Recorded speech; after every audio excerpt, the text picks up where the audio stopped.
Bhagavad Gītā Om Jaya Bhagavad Gītā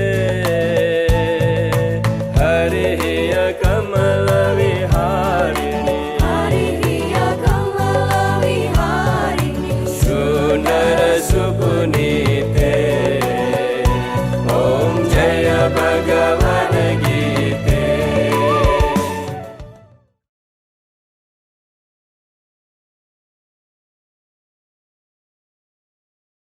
Now we will go to the next speaker from Egypt, Meena Amin. Are you here? Meena Amin from Egypt. Yes. Are you present? Yes. Yes. Take 5 minutes. Yes. Sure. Namaste. With all reverence to our gurus and acharyas, we'll start with the Shanti mantra. Om Sahana Bhavatu Sahanau Bhunaktu Sahaviryam Karavavahai Tejasvinavadhitamastu ma Vishavahai. Om Shanti Shanti Shanti. Myself, Meena Amin, a yoga teacher and therapist from Egypt, I'm grateful for contributing today in this conference for the Bhagavad Gītā Jayanti. Happy Bhagavad Gītā Jayanti! And today, the topic which I'm going to speak about is psychological health and the Bhagavad Gītā. The uniqueness of the Bhagavad Gītā is that it's universal. Anybody can relate to it, not a specific part of the world. Any human being can relate to Arjuna and what he went through, the difficulties and the fluctuation of the mind and the disturbance or the confusion. When Sri Krishna agrees with him that Shanchalam hi manaha, Krishna, as Arjuna says, that the mind is fluctuating, is not stable, Sri Krishna agrees, but he also notes to him that one who can control the mind will attain the state of yoga. How to attain the state of yoga? Through the abhyasa and vairagya, through the continuous practice and putting the sincere effort, and through the non-attachment. As the mind can be a friend or an enemy to oneself, the mind is the most powerful tool which we have as human beings. So learning how to master the mind, not suppressing the mind, but mastering the mind, one can turn the mind in his favor to be a friend. Through knowing how to control the mind in a positive way by functioning at a higher level, at the intellect, rather than the ego, rather than the normal daily function and the fluctuations. That is the way that Sri Krishna is speaking about. Here, the symptoms of anxiety and depression are noted in the Bhagavad Gītā. As Arjuna went first into anxiety, he felt his body was shivering, his hair was standing at an end, his legs were not holding him, and the bow in his hand, the ganda, was falling from his hand. He had high heart palpitation. These are the symptoms of anxiety. After that, through the overthinking process, that it's better for him not to stand in front of his elders and his dear ones, his family, because due to the attachment, and that led him to be depressed. So that is noting how the anxiety, the prolonged anxiety, can turn into depression. He was having guilt that will end his line of family, and he had this wish that it's even better for him to be killed by them than standing in this position. He didn't want to perform his duty and to perform or establish the dharma, doing what is right. He had a clouding of judgment due to the attachment, and he was neglecting his duty. And that is the situation which any one of us can go through, to have a confusion or a bewilderment of memory sometimes, not able to make a decision, feeling that your mind is clouded. And that cycle is explained in the Bhagavad Gītā as well, as Sri Krishna indicates that it starts with the contemplation on the object of the senses. You think again and again and again and again. Due to this overthinking about that object, attachment arises. From attachment, desire arises. From that, anger is there. And then clouding of judgment, bewilderment of memory, destruction of the intellect, and after that the total individual is ruins. So understanding our position, where are we, what are the difficulties we are facing in life, and how they are affecting our psychological state. Is it an anger problem, or some over attachment to something? We feel that we cannot make a decision, indecisiveness, clouding of judgment, or our memory is affected. All that is starting with the contemplation on the object of the senses. As the yoga culture believes that prevention is better than cure, so dealing with everything from the beginning. From the beginning, we don't establish the attachment to anything or any thought. We perform our duty. We are involved. This is not like the misconception that you have to renounce everything to be non-attached. You have to go to the mountain and live your life. This is also the beauty of the Bhagavad Gita. It tells you that from your own position, through every situation in your life, if you can achieve this state of yoga, as yoga is samatvam yoga uchite, the balance, the equanimity of mind, you put your effort, you do your role, and whether you get the result or not, whether you win or you lose, whether you get praised or you get abused or criticized, in any situation you have a balanced mind.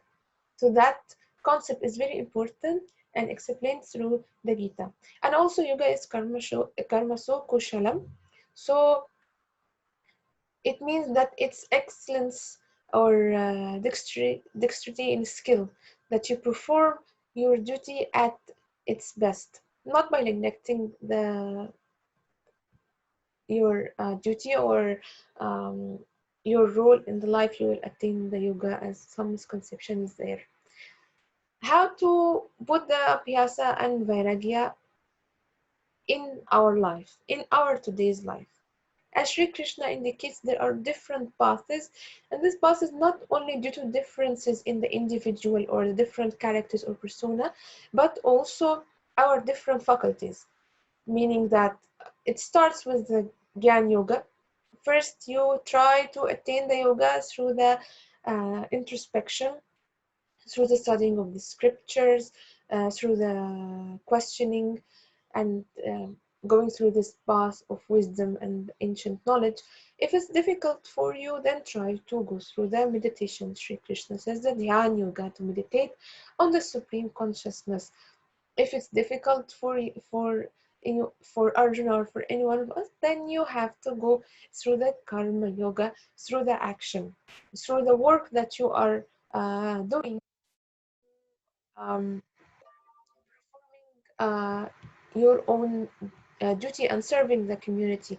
If it's difficult, then through the Bhakti Yoga, through the devotion, just the devotion, or remembering the Supreme Consciousness and trying to be there.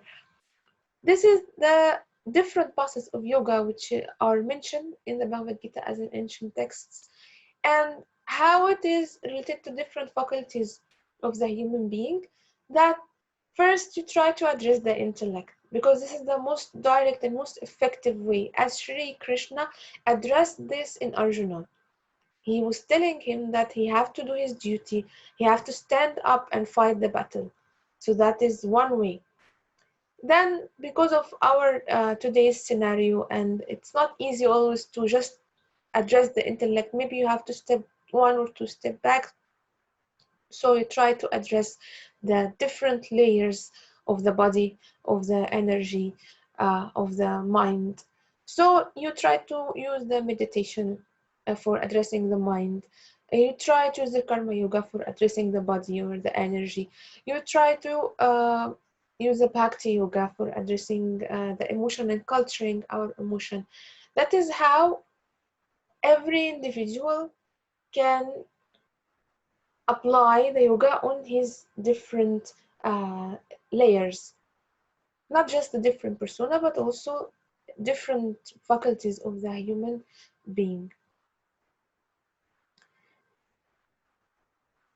So by controlling the mind, by sharpening the intellect, one can attain the state of peace of the mind,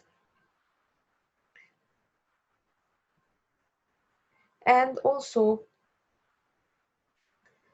as I mentioned in the previous slide, that the equanimity of the mind, how we can reach such a state, and always to do our action at its best. So being involved, being active in the life, one doesn't have to leave everything behind to attend a state of yoga. From your own position, you can perform. This is also one of the beauty of the yoga and the beauty of the Bhagavad Gītā.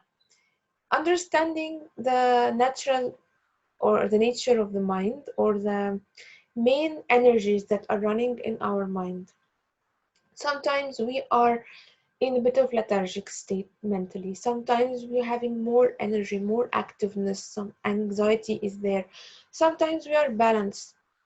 So just for the people who are really self-realized and our gurus, they don't go usually through these fluctuations, but for normal people like us, we go through it. So how we can deal with such states until we one day hopefully we overcome this fluctuation, or see different prakriti or nature for the mind as well.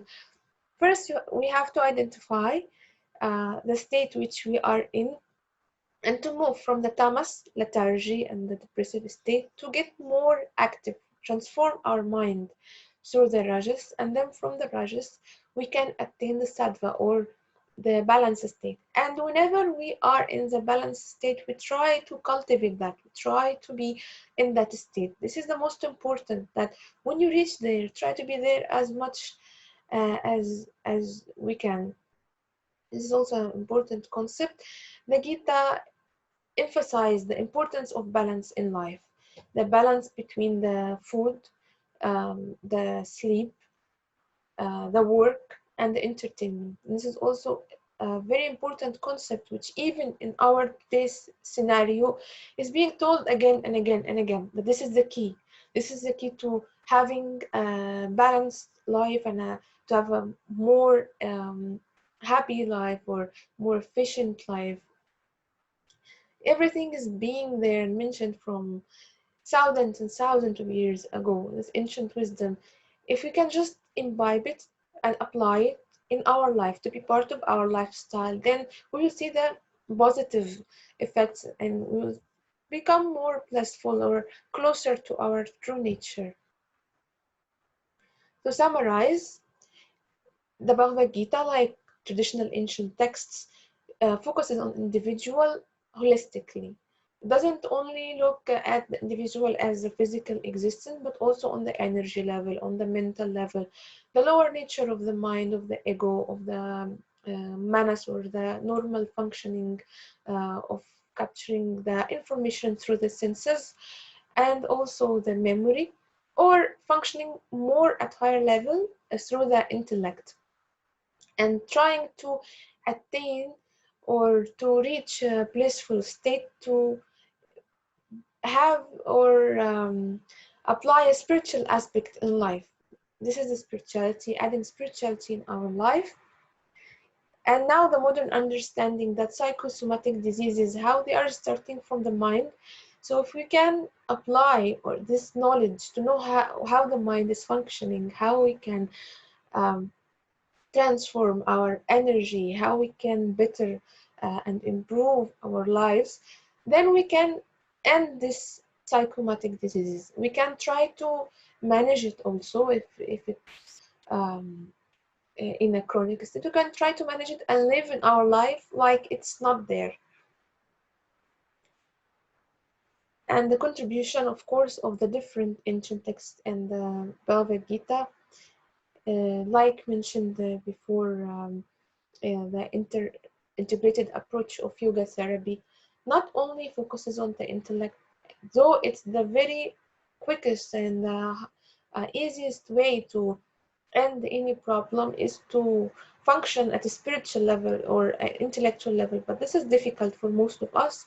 So one have to use all the tools which he has through training the body, through training the energy and training the mind, and using the Bhagavad Gītā and different texts for counseling and for notion correction, to correct our ideas and knowledge, to open our perspective, and to apply that in our life, to understand that we need not to suppress our emotions. We can transform our energies into more positive ones, and we can cultivate more positive aspects in life, and we can overcome different psychological problems which occur in our life, understand how it is starting at its root.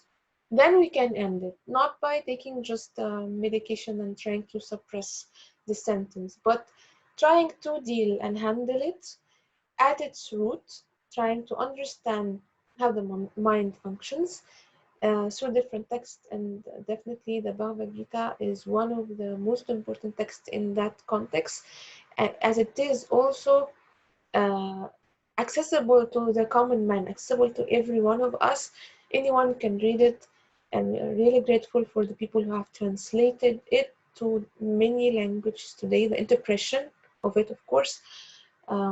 So also everybody can understand and benefit and learn from the lessons which are in the Bhagavad Gītā. Namaste. Om Shanti Shanti Shanti. So you have nicely presented all these facts which are described in the second chapter and other chapters of Bhagavad Gītā. Very nice. Okay. Thank you very much. Now we will next invite the speaker, Dr. Vaishali Shah from Kenya. Hari Pada Prema Janaka Abana